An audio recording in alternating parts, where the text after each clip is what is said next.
Hey guys, DVSGames here. Welcome to another video. So welcome to part 1 of our ongoing series of Aragar everywhere, all the time. So I am a huge believer in the fact that when you're starting out in the game, or even when you're mid-game, you want to consolidate your monsters and have them used in as many places as you possibly can.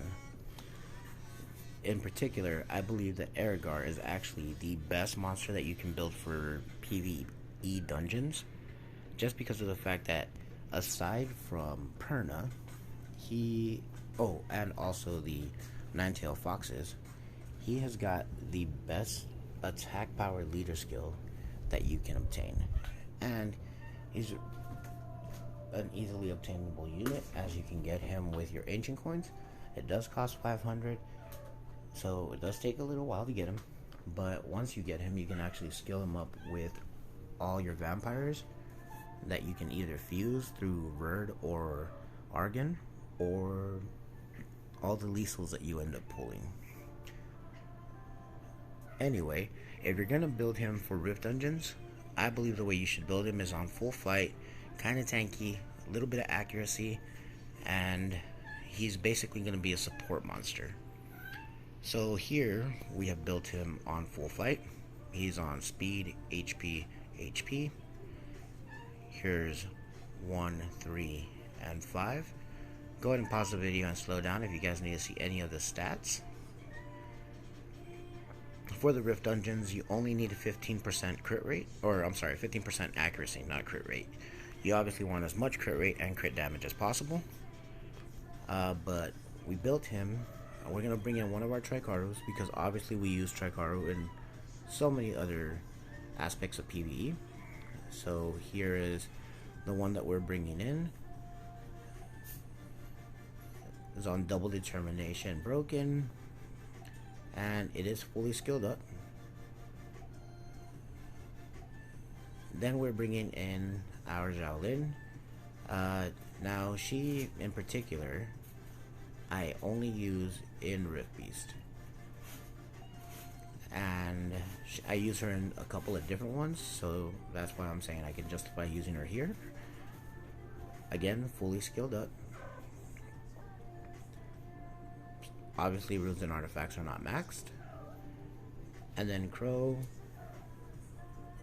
Overall, I believe Crow is the best damage dealer for PvE content.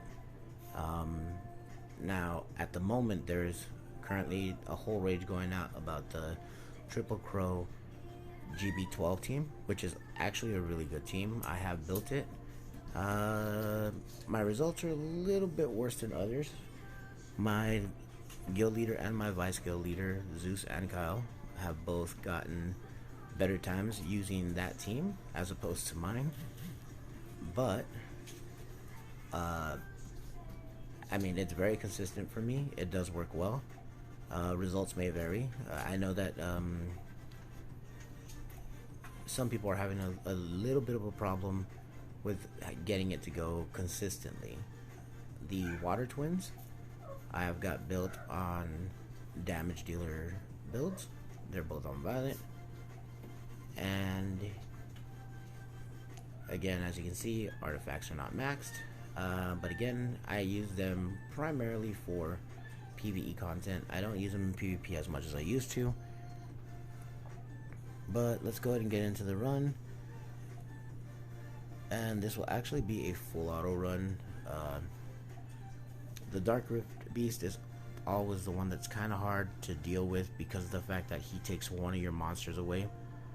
So you want a couple of multi-hitters, which is why the twins are super amazing here. You've got the team up coming from Crow and from Ikaru. Then you've got multi-hits from Xiaolin's skill 3, and you've got the vampire buff from Aragar, who's going to help you stay alive.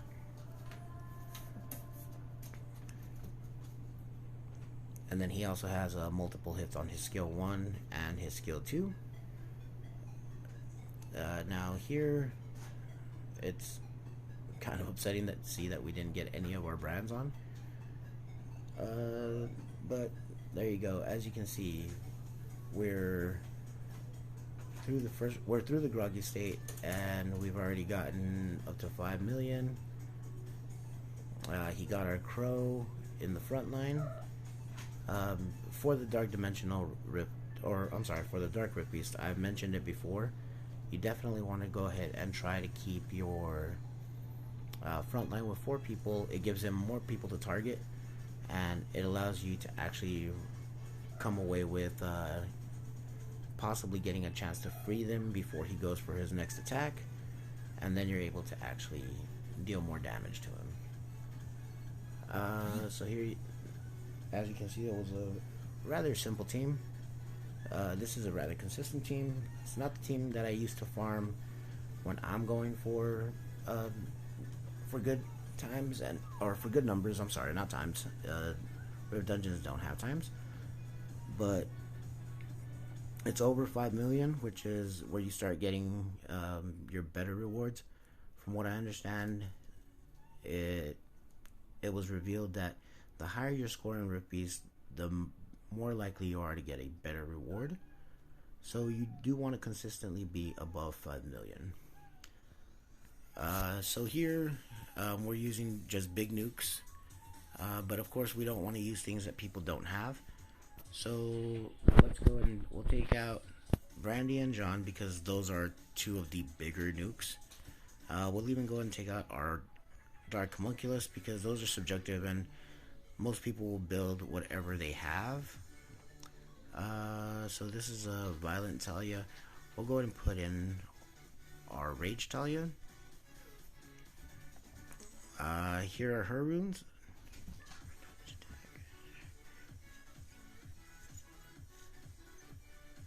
And here's her artifacts. We'll put those both in. And we have our Mav here, who is not fully ruined up. So that'll be interesting. No, actually, we'll just take him out. We'll go ahead and put in our Darien, because a lot of people build Darien at one point in time. They used him for something or other, and then he kind of fell off. He got 2-aid, and then he got back on the map for a little bit. But we're going to use him for damage mitigation. He's not super well built, as you can see. Runes aren't maxed out, aren't fully grinded. Artifacts aren't maxed out, aren't fully grinded. We'll put him in the front line. And then we need one more big nuke that we can use. So typically you can use something like a Theomars, or as I had in there, Jean. If you have Brandy, a Brandy works well. But yeah, we'll go ahead and go like this. The best thing about Aragar's kit is his vampire buff that he gives, allowing everyone else to go ahead and heal back up. So you can put in rather squishy monsters like a Theomars.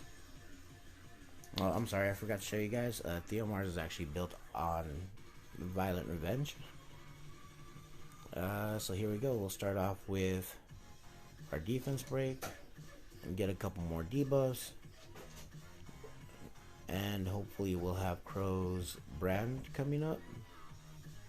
If the twins ever decide to let him take a turn, we don't. Alright, so again, we didn't get the brand on the groggy state.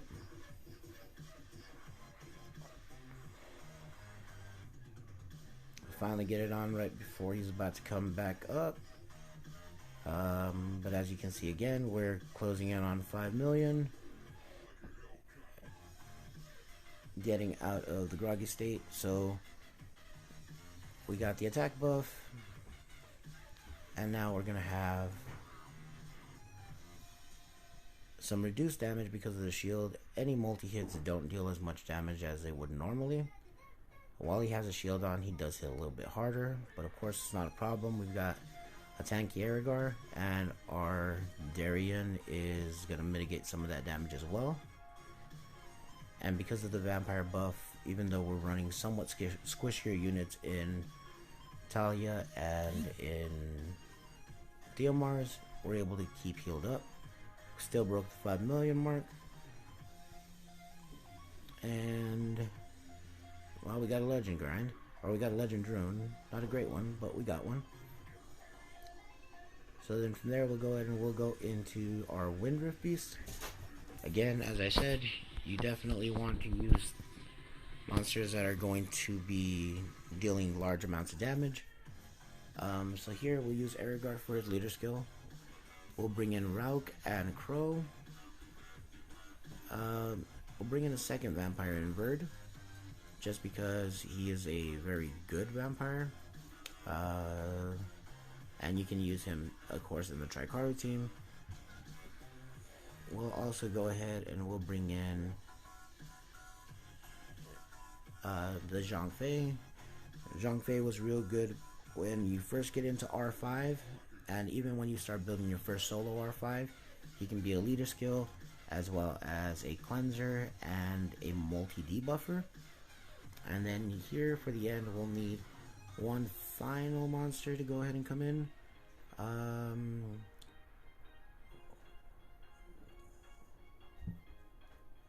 If you happen to have him, obviously Perna is great. If you don't, Ken or Bernadette is Bernadotte. I'm not exactly sure how he's branded, but he's a great one to have.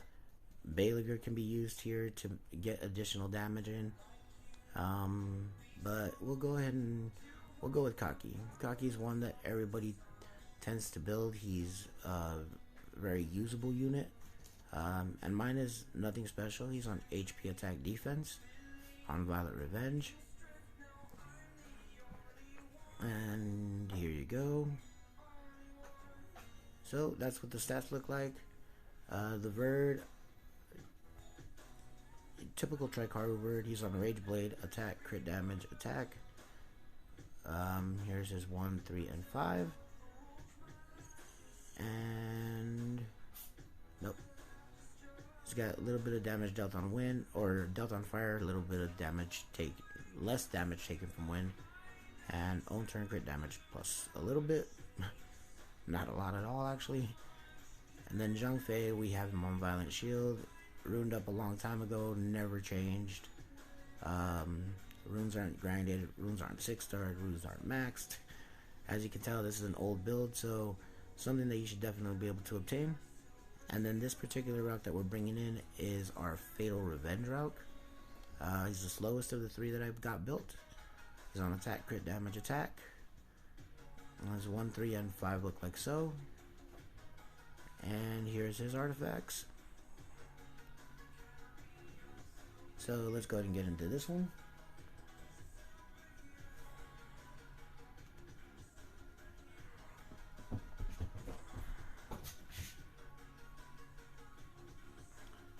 Of course, the electric shock, as it's on you, it's going to deal more damage to you, so you want something that's going to heal. That is where the vampire runes come into effect. As you heal up and you actually get your life back to full, you do deal additional damage to the boss, so it's very helpful to have it. Here we got the brand on early, but we didn't get the defense break. So, alright, so now it looks like we have everything except for the heal block. And again, you're just going to see that the damage just piles on.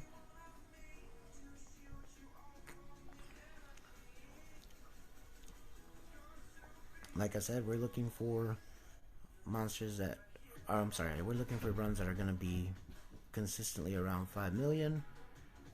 And here we're going to be pretty close. We're at 4.5. So once we beat him, we'll get an additional 500,000, puts us over 5 million. But you do deal about 300,000 in order to get him down there. As I said, every time that you heal up, you gain a little bit of life, or you take his life bar down a little bit. So here he's going to end up killing our Aragar, which is really not that big of a problem, because as the second lightning roar comes out, if you still have the lightning effect on you, it does hurt a lot more.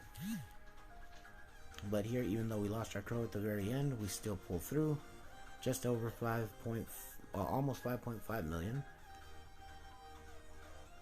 And again, nothing amazing, so we're just gonna sell it. Now, going into the Ice Rift Beast, again, Mav is a great addition to have here. The Water Twins are amazing, but since our Mav is obviously not fully ruined, we'll go ahead and pull them out. And now we need something that's going to allow us to have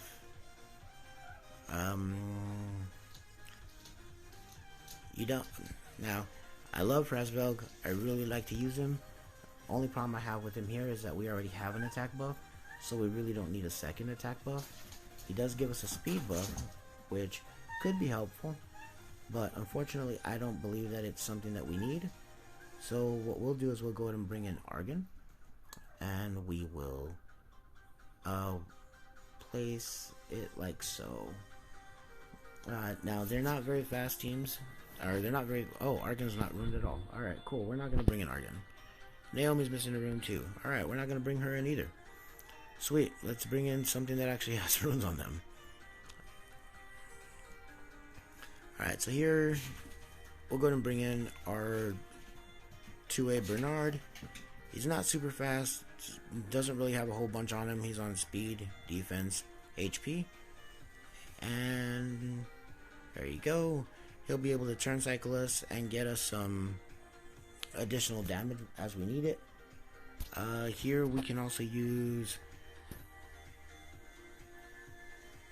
We're gonna need additional debuffs for this particular boss, so we can either bring in a second Brander like Yunu. He's on Vampire, but we already have a Vampire effect, so we really don't need him in there. We can bring in a Logan. Yeah, sure. So Logan's on attack, crit damage, attack. As you can see, his runes are nowhere near max. These stats are gonna be highly, they're gonna be very obtainable for lots of people out there. So hopefully this will work out for you guys. We'll go ahead and just get it started like so. Again, the only person that you haven't seen so far, or the only person that you hadn't seen so far, was going to be the Bernard and the Logan. Showed you guys their runes, and as you can see, they're not super hard to get runes. The Crow is very well built, I'm not going to lie about that.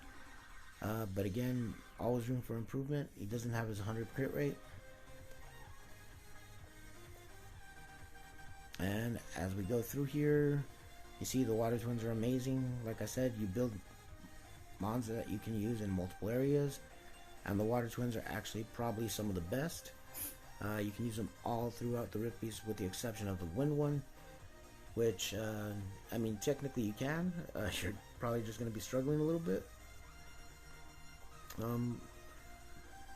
But here we go. Let's see how far out we get on this. The Logan you can use in Guild Wars and Guild Siege. He's a very good guild unit.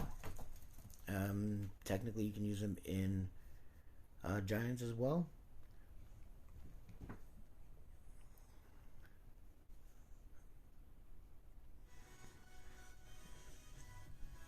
Now here, the way the freeze effects works is once he has that breath of frost on you, it's gonna lower your max HP, which obviously is a bad thing.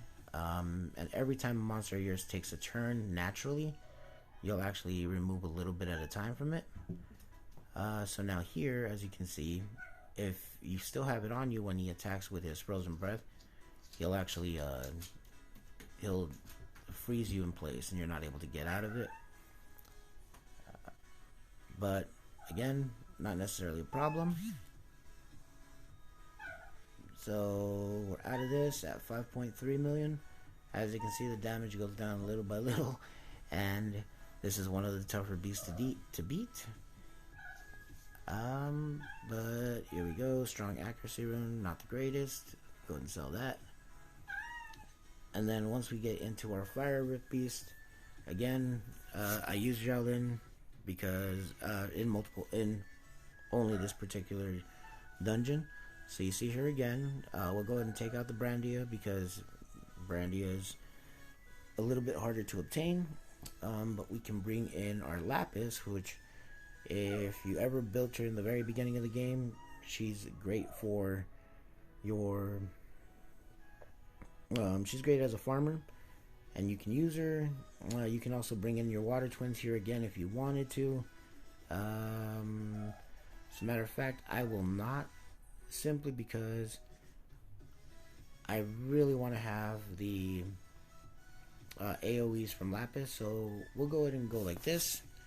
We're bringing in another Ikaru. This one happens to be my Fight Ikaru, also fully skilled up on defense, defense, defense. 1, 3, and 5 look like so. He's got attack on his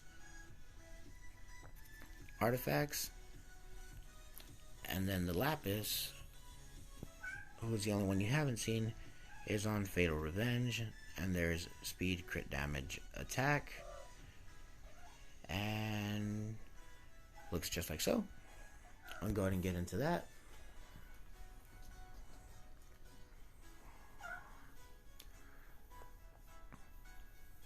You've already seen the Crow, you've already seen the Rauk. There's Lapis's attack. I'm sorry, that was her counter attack. She ended up killing all the minions. And here we're able to get him down rather quickly. Got defense break on early. Couple of debuffs. Now we're just really looking for the brand. And after this, it's elementary. Again, the vampire buff keeps us all healed up rather healthily. Even if you're in this particular spot, you're gonna end up healing yourself back up to full, so you don't have to worry about coming out of it and not being able to deal with the first shot that he's gonna give you where he calls out his minions.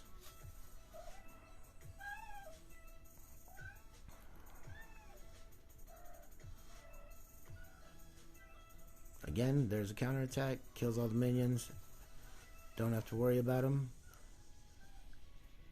And then with all the team ups, there's a good chance that you're going to get Lapis back up, so she'll be able to have her skill 3 up whenever the minions come out. And there you go, guys.